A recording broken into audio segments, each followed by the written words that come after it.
¿Qué pasa cuando en vez de salir más fuerte, salgo más roto? Si hablamos de salud mental, tiene que ver con esto, con que me angustio, me da miedo, me frustro, estoy más enojado de lo común, sobrepensante, y en lo físico también. Y el que no tiene esa capacidad de adaptarse o de aprender, queda fuera del sistema. Como dijimos, la resiliencia tiene que ver con esa capacidad, spoiler, colectiva, no individual, que tenemos de anteponernos a la adversidad y hacer algo distinto. La organización, no involucrándose y sabiendo de que esto se va a solucionar, a veces se pone en una postura bastante cómoda, que es miro desde la tribuna, total, esto se va a resolver. Al principio los utilizamos como una solución y termina siendo peor el remedio que la enfermedad, literalmente la enfermedad.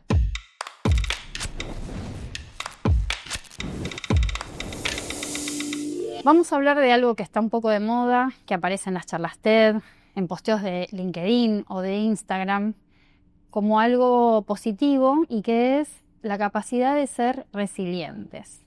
Y eso asociado como una virtud, como algo positivo y si, no sé, lo que no te mata te fortalece. Bien. Y vamos para adelante. Yo voy a decir que no todo lo que brilla es resiliencia. Sí.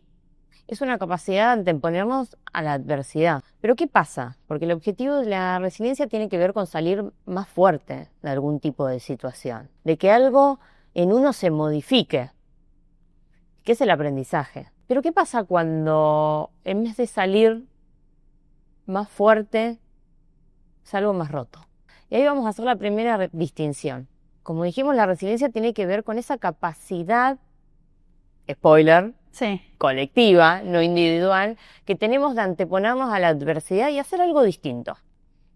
Aprender, ¿sí? Salir más fortalecidos. La sobreadaptación, que muchas veces se confunde con resiliencia, tiene que ver con adecuarse. Y cuando digo adecuarse es no hacer ningún tipo de proceso creativo, ni personal, ni colectivo con eso. ¿Y qué sería hacer un proceso creativo? Si hablamos de salud mental, tiene que ver con esto, con que me angustio, me da miedo, me frustro, estoy más enojado de lo común, sobrepensante, y en lo físico también. Empiezo a notar de que estoy un poco más fatigado, que como no dormí también anoche sobrepensando, el cuerpo me duele, ¿sí? Que estoy más tensionado.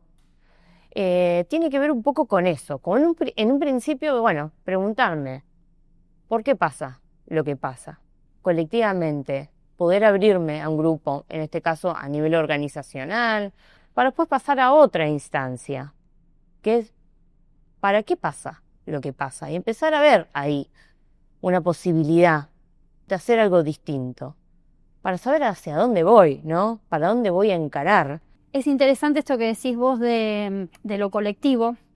Me traigo un ejemplo de ayer nomás, que es pedir un vehículo de estas plataformas para poder llegar a otro lugar. Y lo comparé con una imagen que me quedó de antes de ayer, que fue un espacio donde ahora se hacen entregas de plataformas de pedido. Y estaba, no sé, 25 motos en una vereda. Y pasa algo distinto en esa comunidad. Ahí yo vi comunidad.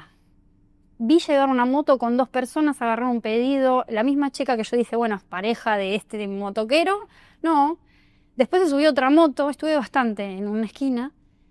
Y hay algo ahí de lo colectivo, ¿no? De resolver de manera colectiva la adversidad que plantea la plataforma. ¿Por qué? Porque ayer a ese tipo de trabajo le pasa lo mismo que ayer al muchacho que me llevó en coche, que me dice, hay veces que yo me traslado 6 minutos y me cancelan. Y la plataforma cobra la penalidad al que te pide el coche, pero yo no cobro nada. Y yo puse mi auto, estacioné mal, a veces me como una multa o lo que fuera. Y ahí hay una cosa más en soledad, ¿no? Por el tipo de situación que se da. Y volviendo al tema de la resiliencia, este momento hay un paper que compartimos que no quiero faltarle a la verdad, se llama Sujeto Neoliberal y Gestión Organizacional de Marisa Vázquez Bassini, que tuve el privilegio de ver la previa antes de que se publique, y que habla de esto de la resiliencia como una virtud, pero también como una invitación al individualismo, como que, bueno, divide y reinarás, y ese es un modelo, y el que no tiene esa capacidad de adaptarse o de aprender, queda fuera del sistema. O sea, no podés seguir adelante. Y además eso te trae sufrimiento. ¿Y qué más te trae? Bien. En principio, vos estás hablando de capacidad de adaptarse. Y yo te voy a decir que en realidad no tienen la posibilidad de adaptarse. Lo que hace tener un grupo para poder debatir, discutir, crear nuevas reglas. Y voy a hacer una puntualización ahí. No es lo mismo la resiliencia que salir de la zona de confort. Lo que distingue la resiliencia es esto, la adversidad, lo imprevisto, lo que me ocurre aquí y ahora. Salir de la zona de confort es un esfuerzo un poco más consciente. Yo soy consciente que tengo que mejorar, que adaptarme a tal cuestión. Esto tiene que ver con qué hago, con lo que viene. Y tener un grupo de pertenencia, un grupo de trabajo, alguien que venga y que te diga, che, ¿cómo te sentís? ¿Cómo llevas todo eso? Hace la diferencia. Y con esto no quiere decir que siempre sea ameno, ¿no? La resiliencia también, el proceso de resiliencia también tiene que ver con esto de debatir, discutir, decir lo que me gusta, lo que no me gusta y poder llegar a un consenso, establecer nuevas reglas. Hay algo de nosotros, de nuestra identidad, de nuestra persona, que se pone en juego en este proceso, que no está en la sobreadaptación. Me gusta este concepto de pensar a salir, me encantó esto que dijiste de salgo de la zona de confort como algo elegido. Voy a dar ese salto que a veces parece al vacío, pero digo, lo decido, lo proceso, lo elijo y después nada, el abismo, me pasan cosas, tengo angustia, tengo miedo, tengo temor, nadie tiene la seguridad. Pero doy ese paso y ese paso de salir de la zona de confort me suena más a un tatuaje. Voy, me quiero poner esta marquita, me hago esto y es algo que voy a llevar para toda la vida. Y me gusta pensar en la adaptación, en lo que yo tengo que generar para poder seguir adelante, ¿sí? Una lloradita y a seguir, como una cicatriz, como algo que pasó, que no elegí, pero que la tengo. Y que tengo ante mis ojos la posibilidad de esconderla y decir esto no pasó, acá fingimos demencia, o mostrarla, casi como un trofeo, de mirá lo que me pasó y mirá cómo salimos adelante. ¿Te acordás en una charla, en un after office, en una charla, te acordás cuando se inundó? Que hicimos esto, hicimos esto, bueno, somos topísimos o somos Gardel con eso. Genera también como una satisfacción, ¿no? Mira, ante esta adversidad hicimos tal cosa y esto sirvió para llegar a este lugar. Desde lo individual, nos fortalece individualmente a cada uno y fortalece ese colectivo, ese grupo de personas que ante esa adversidad puso todo de sí para dar ese pasito que llegó a buen puerto, pero bueno, no siempre llega a buen puerto. Esto de muévete o muere, Bien. que también es un concepto. Todos estamos preparados para decir, bueno, ¿me muevo o hay alguien que se queda quieto? ¿Y qué pasa con eso? ¿Qué nos pasa hablando de salud mental? ¿Qué nos pasa? Sí, a veces esta posibilidad de no poder salir de la adversidad y no hacer algo diferente que te cause un aprendizaje, que te modifique, tiene que ver con lo patológico, ¿no? Con estar ahí al borde de la enfermedad, del dolor continuo. ¿Por qué me pasó a mí? ¿Por qué no te iba a pasar? Y esto empieza a manifestarse con una serie de fenómenos que nombramos mucho, que tiene que ver con la depresión, con la angustia, muchas veces con las adicciones, ¿sí? Y que tiene que ver particularmente con eso, con esa línea fina entre sobreadaptación y resiliencia que le veníamos hablando bastante. Y vos decías algo que me parece muy importante, de esa cicatriz. ¿Qué hago con esa cicatriz? ¿No? ¿Puedo taparla? Me desvincularon, no le voy a decir a nadie, que nadie se entere que a mí me desvincularon. Puedo hacer una bandera, ¿no? En cualquier charla decir, bueno, mirá, a mí me desvincularon. Y ahí quedó, sin capacidad de avanzar.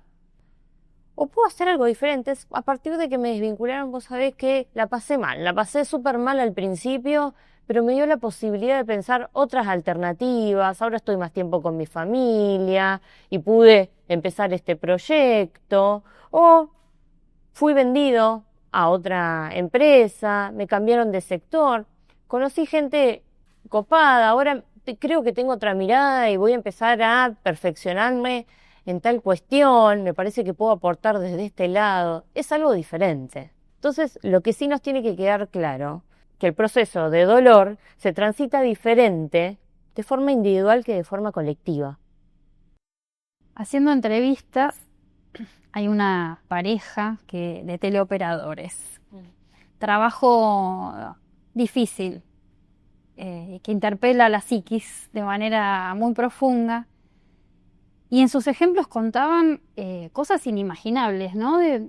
Para poder hacerle frente a esa adversidad. Recuerdo un ejemplo muy concreto que era, bueno, ellos tenían como un bono o un parte de su salario, una parte bastante grande, atada a la venta y a los objetivos. Ellos tenían que levantar el teléfono, en una época hace 10 años, 12 años, en donde todavía no era todo por internet, había teleoperadores que atendían el llamado, ¿usted dónde quiere viajar? Orlando, listo, somos 5 personas, tiki tiki, el precio, se cerraba la venta. Y eso generaba una monedita más en el salario.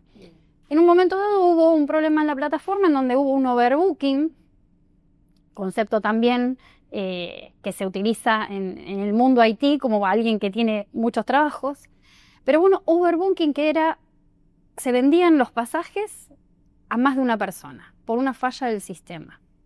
Y estas personas al iniciar el día tenían una lista de gente que tenían que reubicar, poner la cara, decirle, mira, esto que te vendió tal ya estaba vendido y no vas a viajar. Y por esa persona ya había contratado hotel, había alquilado un auto, había hecho otras cuestiones. No es lo mismo venderle un pasaje a alguien que tiene toda la ilusión de ir a Orlando, que termina feliz, que a alguien que le tenés que decir, mira, tu pasaje no existe. Vas a tener que viajar en otro momento. Bueno. Y eso empezó a generar tensiones. ¿Por qué? Porque había gente que lograba ese cometido, que no era para el que estaba preparado, mucho más fácil. Y había gente que tenía que sostener al cliente mucho más tiempo.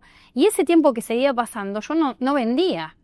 Y terminaba cobrando menos que al que le había tocado. O una lista menor de gente para llamar en esta nueva tarea.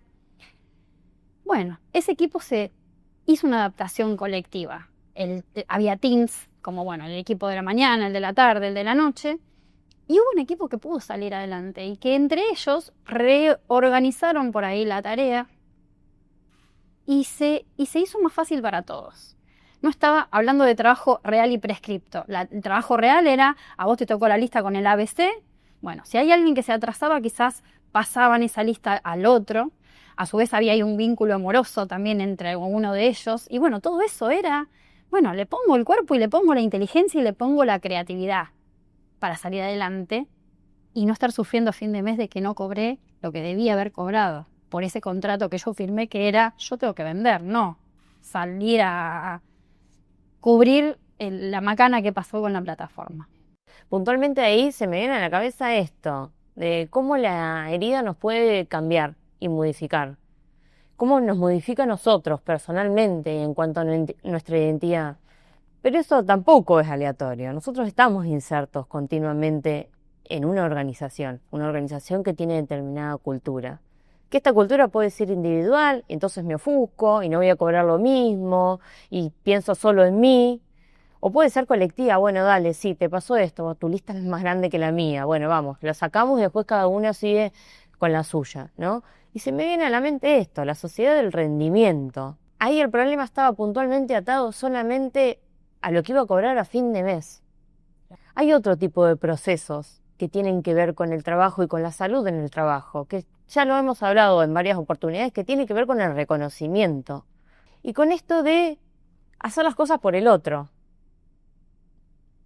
que tiene que ver con esto, con el lazo social que nunca se pierde. Hoy por ti, Mañana por mí. Y que la cosa cambia. ¿Cómo transito esas situaciones? Cambia. Y hay un poco de relajo, porque hablamos de que todo esto sucede en un ámbito que tiene un paraguas que es la organización, ¿no? Que dice, acá las cosas se hacen así, nos manejamos de determinada manera.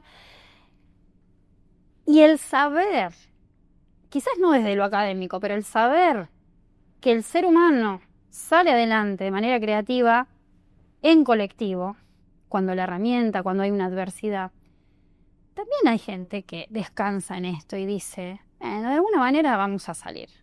La organización no involucrándose y sabiendo que esto se va a solucionar, a veces se pone en una postura bastante cómoda, que es miro desde la tribuna, total, esto se va a resolver. El circo romano, a ver cómo va, no aporto ninguna herramienta, no aporto ninguna solución, no soy parte del problema, a ver cómo lo resuelven. Y eso tiene a veces para muchas personas un costo altísimo, emocional, inclusive de salud, que es lo que nosotros estamos hablando ahora. ¿Qué nos pasa cuando no puedo adaptarme, cuando siento que no puedo? En principio, saber que el tiempo no soluciona nada, ¿no? Abstenerse de una situación y no involucrarse lo que hace es empeorar y acelerar el proceso de tal vez fracaso. Inevitablemente eso va a tener un fin, que tiene que ver con el desgaste mental y emocional de la gente. Encontrar una salida siempre tiene que ser colectiva, desde la discusión, desde el diálogo, desde traer a la mesa esto, cómo me siento, cómo estoy atravesando X situación. Lo que lleva es justamente a esto, a que empiece a desmotivarme, a fatigarme en exceso, empiezan a haber otro tipo de patologías dentro de la organización, un clima laboral que no me es favorable, inclusive para el rendimiento. Rivalidad y algo que por ahí vaya en detrimento de la performance de todos. Pueden haber fenómenos como lo que se denomina huelga de celo. Bueno, yo hasta que llegué, voy, entro, salgo, me voy a mi casa, no le pongo ese plus de que siempre hablamos. Puede eso, haber una fuga masiva dentro de la organización. Entonces, ¿a qué costo hacemos esto? Al principio los utilizamos como una solución y termina siendo peor el remedio que la enfermedad, literalmente la enfermedad. Bueno, vamos a llegar hasta acá y vamos a invitar a que te quedes pensando, a que sepas que no tenés que bancarte todo, que no estás en soledad, que esto no se resuelve en soledad y que hay formas y que debe haber dispositivos para poder transitar estas salidas o estas adaptaciones y que la resiliencia, si bien es una virtud, una capacidad, se lo ve como una virtud, pero es una capacidad de transitar un cambio. No siempre ese cambio se transita de la misma manera. Entonces, si vos sentís que no podés o que no estás llegando al estándar que se pretende de vos, no te sientas mal, conversalo con tus pares, con tu familia, con la organización. Alguien debe hacer un espacio de escucha de todo esto y por otro lado, no vale la pena que eso afecte tu salud y menos tu salud mental. Así que si te gustó este episodio, compartilo y te invitamos en el próximo para seguir hablando de estos temas.